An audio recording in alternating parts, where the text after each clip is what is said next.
हमने ये एक कढ़ाई में 1 कटोरी जितना मिल्क पाउडर लिया हुआ है। इसमें हम थोड़ा थोड़ा दूध ऐड करेंगे और इसको घोल लेंगे पहले अच्छे से। मैंने अभी आधा कटोरी जितना दूध लिया हुआ है, इसी में ही हमें अपने इसको दूध में मिल्क पाउडर को अच्छे से मिक्स कर लेना है। देख सकते हैं इस तरीके से मिक्स हो गया है। गैस की फ्लेम ऑन कर देते हैं और इसमें हम 1 टीस्पून जितना देसी घी ऐड करेंगे। इसे अब हम जब तक कि हमारा ये पैन नहीं छोड़ने लगता है तब तक हमें इसे कुक करना है।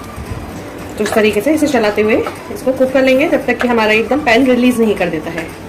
देखिए इस तरीके से देखेंगे आप, हमें लगभग 2 से 3 मिनट ये भी बस इसे चलाते हुए हैं और आप देखेंगे कि हमारा ये मिक्सचर जो है पाउडर मिल्क पाउडर का थिक होना स्टार्ट हो चुका है। इसे हमें इस स्टेज पे लगातार चलाते हुए ही कुक करना है, अदरवाइज पैन में नीचे लग जाएगा कढ़ाई में हमारी और खराब हो जाएगा।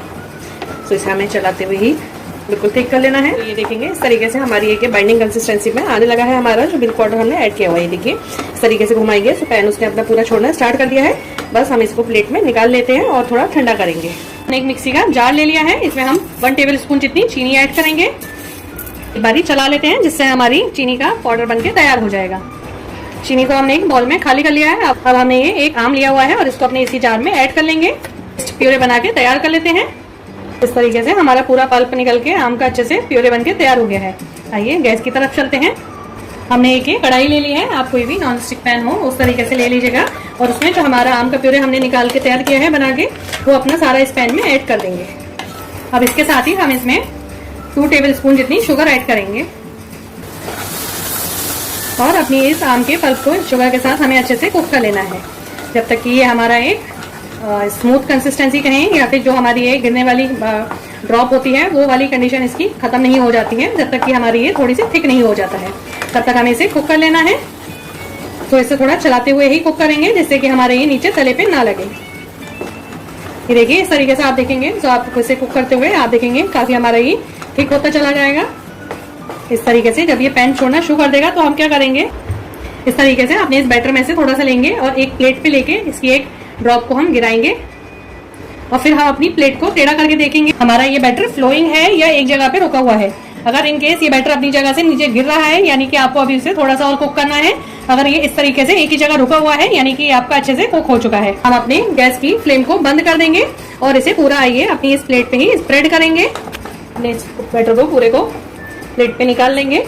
इसे इसी स्पैटुला से हम एक स्प्रेड कर लेंगे, एक शेप दे लेंगे। चाहे आप एक स्क्वायर शेप में बना लीजिएगा, चाहे एक सर्किल बना के तैयार कर लीजिए जैसे आपको लगे, लेकिन हमारी जो स्प्रेड होना चाहिए वो हमारा एक सा होना चाहिए। मतलब कहीं से पतली और कहीं से मोटी नहीं होनी चाहिए। ये शीट एक साथ हमारी शीट की फैलाना है हमें।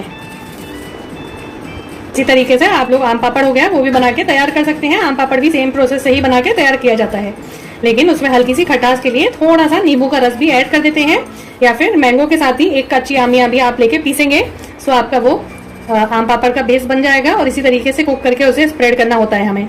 उसके बाद हमें इसे सुखाना होता है। ये हमारी ये क्लियर लग के तैयार हो गई है। अब हमें इसे छोड़ना होगा ड्राई होने के लिए जब तक हमारा पूरा अच्छे से ड्राई नहीं हो जाता है। तो मैंने ये आप लोगों को दिखाने के लिए बनाया है। एक मैंने ऑलरेडी बना के रखा हुआ है जो अच्छे से हमारा आप देखेंगे छू के एकदम ड्राई हो चुका है। आप ऊपर हाथ लगाएंगे तो आपके हाथों पे स्टिकी नहीं होगा, निकल के नहीं आएगा आपके हाथ में।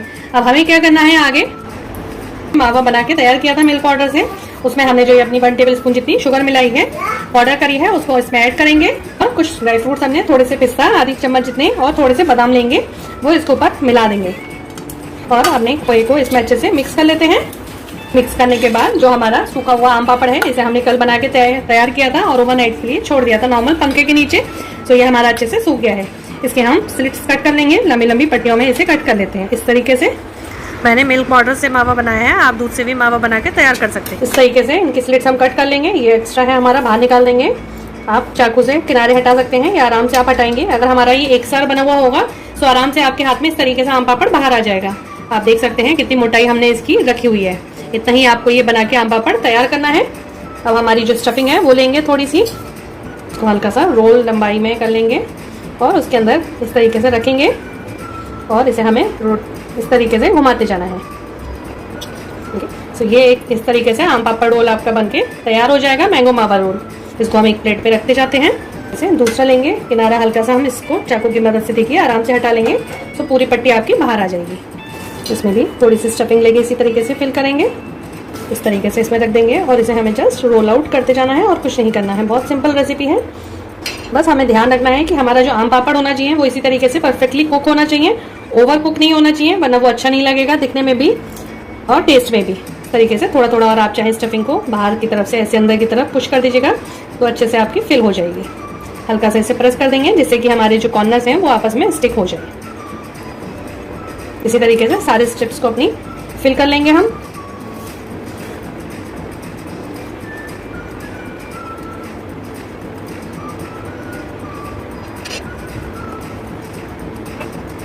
ये देखिए इस तरीके से हमारे ये आप देखेंगे सारे रोल्स हमारे बनके तैयार हो गए हैं और आप देखेंगे देखने में बहुत ही अट्रैक्टिव लगते हैं।